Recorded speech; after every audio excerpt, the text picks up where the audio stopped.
บางคนแต่งงานเสร็จแล้วไปยึดสามีเป็นหลักไปยึดภรรยาเป็นหลักยึดจนเป็นหลักจนลืมพ่อลืมแม่ไม่ไปหาพ่อไม่ไปหาแม่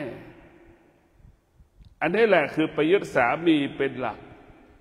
ไปยึดภรรยาเป็นหลักจึงทำให้ชีวิตของเรานั้นลำบากตอนที่เราลำบากไม่มีที่พึ่ง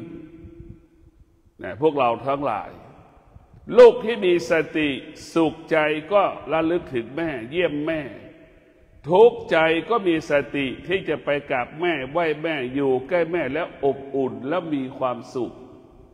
เพราะฉะนั้นพลังแห่งแม่นั้นคลายความทุกข์ของลูกได้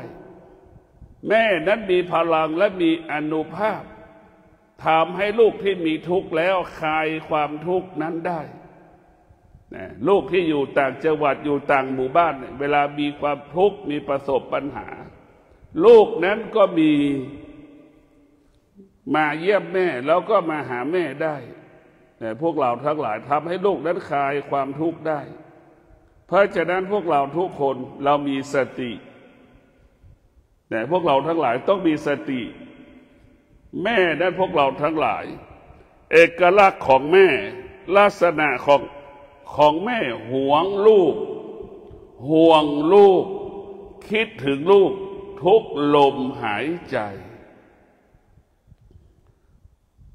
พวกเราต้องมีสติลูกคนไหนที่มีสองฐานะลูกได้มีสองฐานะหนึ่งเรามีแม่ของเราอยู่แล้วเราก็เป็นลูกของแม่อยู่ฐานะอีกฐานะหนึ่งเราก็เป็นแม่ของลูกอยู่และเราก็มีลูกอยู่เราพิจารณาดูเราแม่เราก็มีอยู่และเราก็เป็นแม่อยู่และเราก็เป็นลูกของแม่อยู่และเราก็มีลูกของเราอยู่เราต้องพิจารณานะว่าทำไมเราคิดถึงลูกของเรามากกว่าเราคิดถึงแม่เราต้องพิจารณานั้นแม่ทั้งหลายทำไมเราคิดถึงลูกของเราเนี่ยมากกว่าคิดถึงแม่ของเรา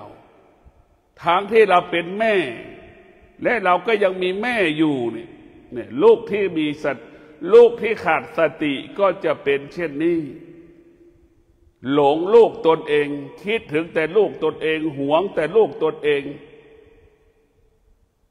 แต่ละแม่ไว้ข้างหลังนี่มันยุติธรรมไหมพวกเราทั้งหลายมันเป็นธรรมไหมมันเป็นธรรมไหมเรามีเวลาให้ลูกของเราแต่เราไม่มีเวลาให้แม่ของเราเนี่ยมันยุติธรรมไหมลูกบางคนวันนี้ลูกบางคนวันนี้ก็เป็นเช่นนี้พาลูกของตนครอบครัวของตนไปเที่ยวต่างจังหวัดแต่ปล่อยให้แม่อยู่ข้างหลังเนี่ยมันยุติธรรมไหมแม่เราก็เป็นลูกเราก็เป็นเราก็มีลูกอยู่ใช่ไหมแต่คิดไม่ได้นี่แหละคิดไม่ได้พวกเราทั้งหลายเมื่อเราคิดไม่ได้เนี่ยมันจะก่อเวรก่อกรรมเราทำกรรมแม่เช่นไรลูกก็ทำกรรมกับเราเช่นนั้นแต่พวกเราทั้งหลายดังพระพุทธเจ้าบอกแล้วว่าหว่านพืชเช่นไรย่อมได้รับผลเช่นนั้นผู้ที่ทำกรรมดีย่อมได้รับกรรมดีผู้ที่รับกรรมชั่วได้ย่อมได้รับกรรมชั่วในพวกเราทั้งหลายเราต้องมีสติลูกของเราเนี่ยเรายังห่วงแม่แต่เรามีแม่อยู่ทำไมเราไม่ห่วงแม่เราล่ะเราต้องคิดแบบนี้พวกเราทั้งหลายลูกที่มีสติวันนี้เป็นวันแม่พร้อมพาลูกพาภรรยาพาสามีไปไหว้พ่อแม่ตนเองเช่นมื้อเที่ยงนี้เราไปกินข้าวพ่อแม่ฝั่งสามี เอาลูกเราไปด้วยไปอยู่กับย่ากับยายกับตากับปู่มื้อเที่ยงเราไปกินข้าวกับครอบครัวฝ่ายสามีลูกที่มีสติพอตอนเย็นเราก็พาลูกของเราพาหลานของเราไปกินข้าวกับฝ่ายครอบครัวภรรยาตนเองนี่แหละลูกที่มีสติครอบครัวไหนได้สามีเช่นได้ลูกเขยเช่นนี้ได้ลูกสะใภ้เช่นนี้ถือว่ามีบุญมีบารมีแก่ผู้เป็นบิดามารดาครอบครัวนั้นเพราะฉะนั้นพวกเราทั้งหลายลูกทั้งหลายต้องมีสติหลงสามีตนเองก็ไปกินข้าวกับครอบครัวสามีตนเองลูกที่ขาดสติกลัวสามีตนเองก็ไปกินข้าวกับครอบครัวสามีตนเองทำไมแล้วปล่อยให้แม่อยู่ข้างหลังมันไม่ยุติธรรมนะพวกเราทั้งหลายเพราะฉะนั้นวันแม่เราต้องลูกทุกคนต้องให้ความเป็นธรรมสามีที่มีคุณธรรมสามีที่มีคุณธรรมภรรยาที่มีคุณธรรมจะต้องให้ความเป็นธรรมแก่แม่สามีตัวเองแม่ภรรยาตนเองจะให้ความเป็นธรรมแก่สามีครอบครัวภรรยาตัวเองครอบครัวสามีตนเองถ้าได้ลูกเขยที่ไม่ยุติธรรมลูกสะใภ้ไม่ยุติธรรมก็จะเห็นแก่ตัวพาสามีตนเองไปกินข้าวกับพ่อแม่ของตนครอบครัวของตนเองสามีเห็นแก่ตัวก็พาครอบครัวของตัวเองไปกินข้าวกับพ่อแม่ของตนเองเนี่ยอันนี้คือมันไม่สมดุลนะพวกเราทั้งหลายก็มีอีกจำนวนมากเป็นเช่นนี้ลูกเขยที่มีสติลูกสะใภ้ที่มีสติหาได้ยากเวลานี้หาได้ยากมากส่วนมากลูกเขยก็เห็นแก่ตัวลูกสะใภ้ก็เห็นแก่ตัวส่วนมากลูกสะใภ้ก็ไปหลงลูกของเราก็ไปหลงสามีลูกของเราก็ไปหลงภรรยาเช่นวันนี้เป็นวันแม่อย่างเงี้ยลูกที่หลงสามีก็ไปตามสามีไปกินข้าวกับครอบครัวสามีทิ้งครอบครัวของเราไว้ข้างหลังเนี่ยมันยุติธรรมไหมพวกเราทั้งหลายสามีหลงภรรยาก็ไปกินข้าวกับครอบครัวภรรยาทิ้งแม่ตัวเองไว้ข้างหลังเนี่ยมันยุติธรรมไหมล่ะพ่อแม่เราจะคิดถึงอย่างไรเพราะฉะนั้นธรรมะของพระพุทธเจ้าก็คือสติสร้างความสมดุลระหว่างครอบครัวพ่อแม่ลูกเติบใหญ่มีครอบครัวเรามีครอบครัวเราอยากให้ครอบครัวเราอบอุ่นฉันใดเมื่อเรามีพ่อมีแม่เราก็กลับไปหาพ่อหาแม่พ่อแม่ก็อยากให้ลูกมาพร้อมหน้าพร้อมตาอยู่กันอย่างมีอบอุ่นพ่อแม่ทุกคนเอกลักษณ์ของแม่ลักษณะของแม่ลูกทุกคนไปพร้อมหน้ากันพ่อแม่มีความสุขที่สุดมีทุกข์ก็คลายทุกข์มีทุกข์ก็หลุดพ้นจากความทุกข์ได้ลูกนี่แหละคือเป็นตัวที่ทำให้แม่มีพลังในพวกเราทั้งหลายทำให้แม่มีพลังได้คือลูกก็ขอฝากให้พวกเราได้มีสติพิจารณามีสติพิจารณามีสติพิจารณาว่าชีวิตของเรานั้นอยู่เกิดมาจากแม่เราต้องรู้จักตัวเองดังพระพุทธเจ้าบอกสอนเราว่าสติสัมปชัญญะรู้สึกตัวว่าเรามีแม่รู้สึกตัวว่าเรามีลูกรู้สึกตัวว่าเรามีสามีรู้สึกตัวว่าเรามีภรรยาในลูกทั้งหลายลูกทั้งหลายวันนี้ต้องมีความพร้อมให้กับแม่แบ่งเวลาเช้ามื้อเที่ยงไปกินข้าวกับแม่สามีตนเองครอบครัวสามีของตนเองพอตอนเย็นเราจะไปกินข้าวฝ่ายครอบครัวของฝ่ายภรรยาอย่างนี้แหละอันนี้แหละคือคุณค่าของลูกเขยที่ดีลูกสะใภ้ที่ดีลูกสะใภ้ลูกเขยที่ดีต้องมีสติจะสร้างความสมดุลอบอุ่นให้สองครอบครัวหรือเอาครอบครัวสองครอบครัวนั้นมากินข้าวร่วมโต๊ะเดียวกัน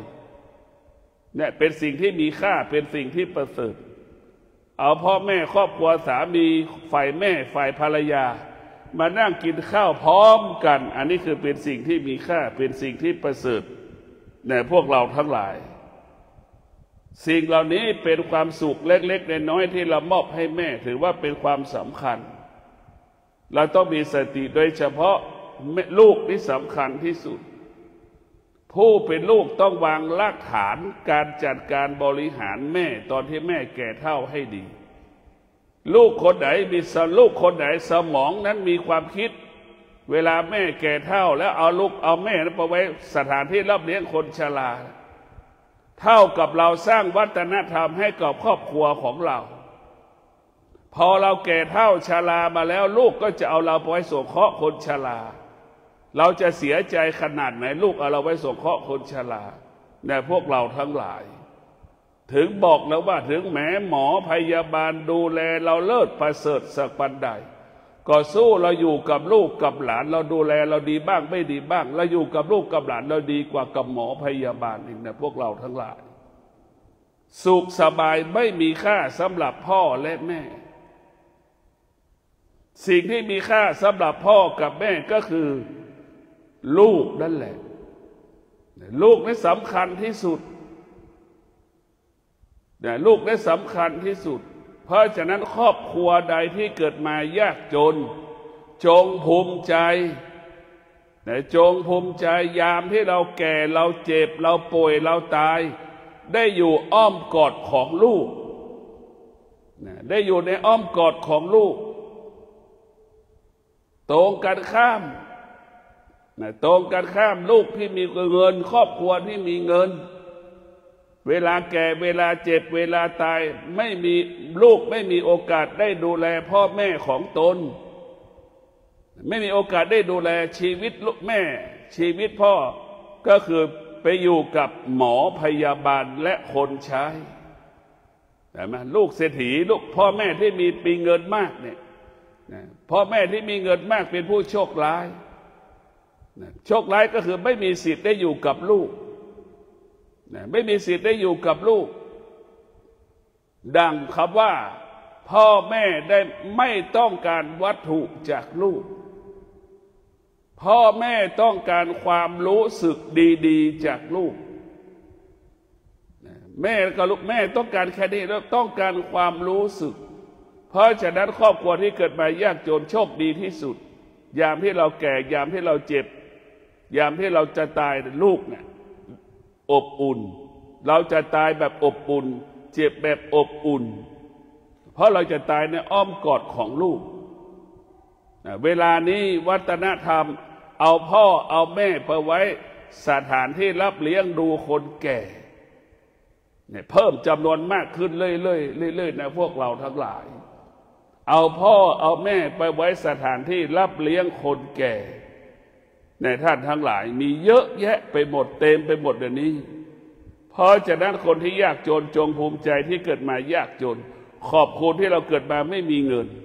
เวลาเราแก่เราเจ็บเราตายอบอุ่นได้อยู่อ้อมกอดของลูกได้อยู่อ้อมกอดของลูกได้อยู่กับลมหายใจของลูกตายในอ้อมกอดของลูกโชคดีที่สุดดีกว่าไปตายในโรงพยาบาลดีกว่าเราไปตายในมือหมอพยาบาลอีกในพวกเราทั้งหลายเรามีสติพิจารณาว่าพ่อแม่ของเรานั้นเป็นสิ่งที่มีค่าในพวกเราทั้งหลายคำว่าค่าเนี่ยไม่มีวัตถุสิ่งของใดๆมีค่าเหนือกว่าพ่อแม่ของเราไม่มีในโลกในพวกเราทั้งหลายไม่มีค่าวัตถุสิ่งของใดๆมีค่าเท่ากับชีวิตพ่อแม่ไม่มีในโลกเช่นเดียวกับแม่ให้ค่าลูกของให้ค่าลูกไม่มีวัตถุสิ่งของใดๆเหนือกว่าชีวิตลูกไม่มีแต่ลูกนี่แหละในพวกเราทั้งหลายเอกลักษณ์ของแม่ลักษณะของแม่ก็คือปรารถนาดีต่อลูกทุกลมหายใจมีความอดทนต่อลูกทุกลมหายใจใช้ความอดทนในการเลี้ยงลูก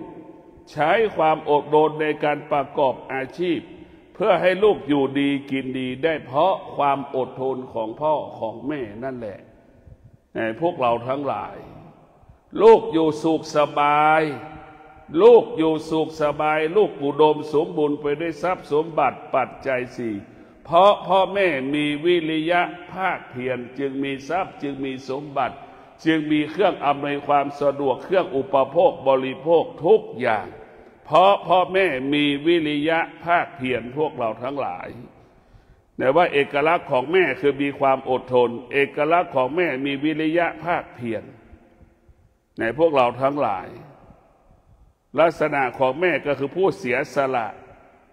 มีความพร้อมให้กับลูกทุกลมหายใจนะพวกเราทั้งหลายลูกทั้งหลายที่มีสติโปรดพินิจพิจารณาลูกที่มีสติโปรดพินิจพิจารณาให้ท่านทั้งหลายน้อมเอาธรรมะเนี่ยมากำกับดวงจิตเรา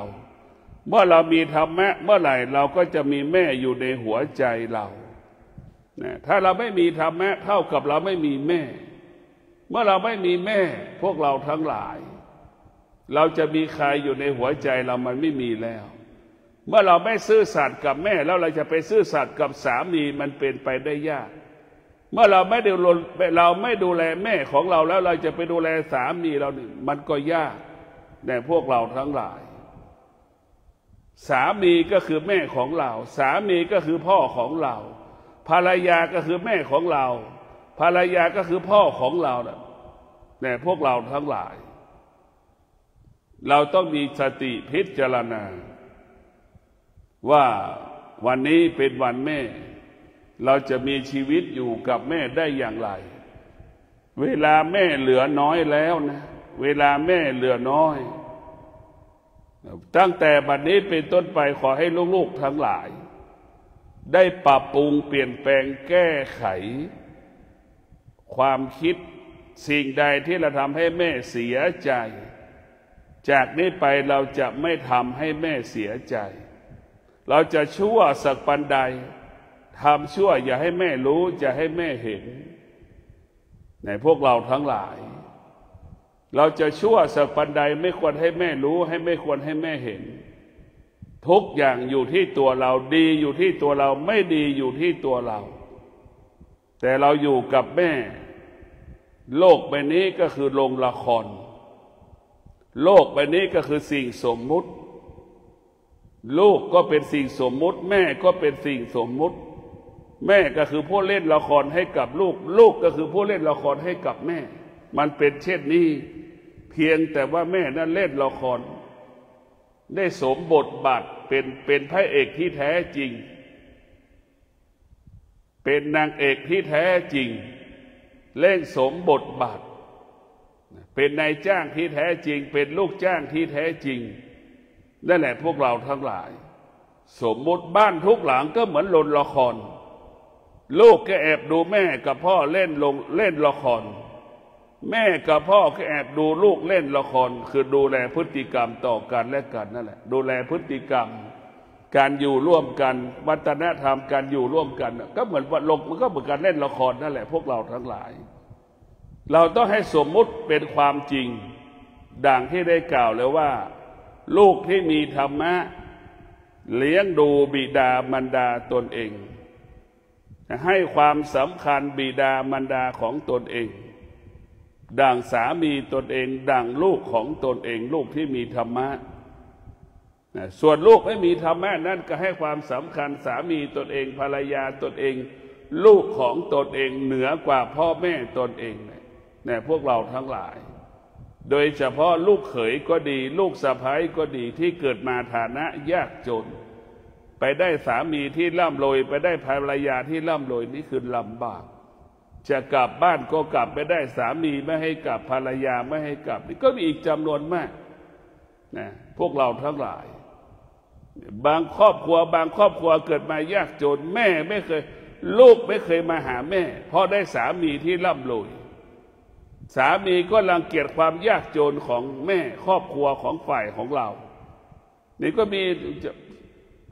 ลูกจะมาหาเรา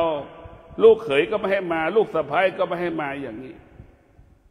เหมือนเกลียดความยากจนของพ่อครอบครัวของเราใช่ไหมนี่แหละพวกเราทั้งหลายได้ลูกเขยที่มีเงินแล้วไม่มีธรรมะเนี่ยลำบากได้ลูกเขยที่ร่ำรวยแล้วมีธรรมะพ่อแม่สุขสบายเนี่ยพวกเราทั้งหลาย ได้สะใภ้ที่ร่ำรวยแล้วก็ได้สะใภ้มีธรรมะครอบครัวเราก็สบายมันหาได้ยากสะใภ้ได้ลูกสะใภ้กับลูกเขยมีธรรมะแล้วหาได้ยาก1 ใน 100 1 ใน 1,000 1 ใน 10,000ในพวกเราทั้งหลายพวกเราต้องมีสติพ่อแม่ทั้งหลายต้องเป็นต้นแบบเป็นแบบอย่างให้กับลูกตนเองพ่อแม่ทั้งหลายเป็นแม่ใหม่ว่าที่แม่และเป็นแม่แล้วเป็นแม่ใหม่ว่าพี่แม่มาว่า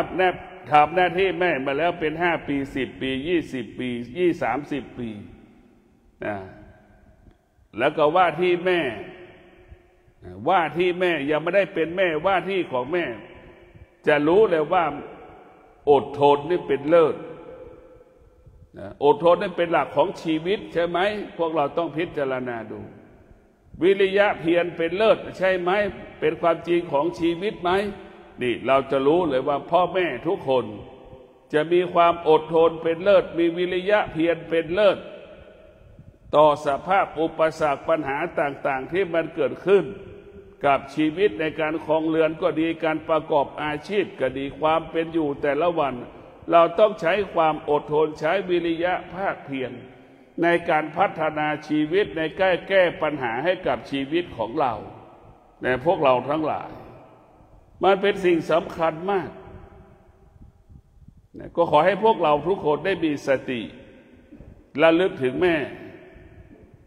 ยังมีเวลาอีกนะพวกเราทั้งหลายได้ฟังธรรมะเช้านี้ลูกทั้งหลายจัดเวลาให้กับแม่ตนเองเรามีครอบครัวแล้วเช้านี้มื้อเที่ยงเราจะไปกินข้าวกับครอบครัวฝ่ายสามีตนเองแล้วก็ตกลงกับสามี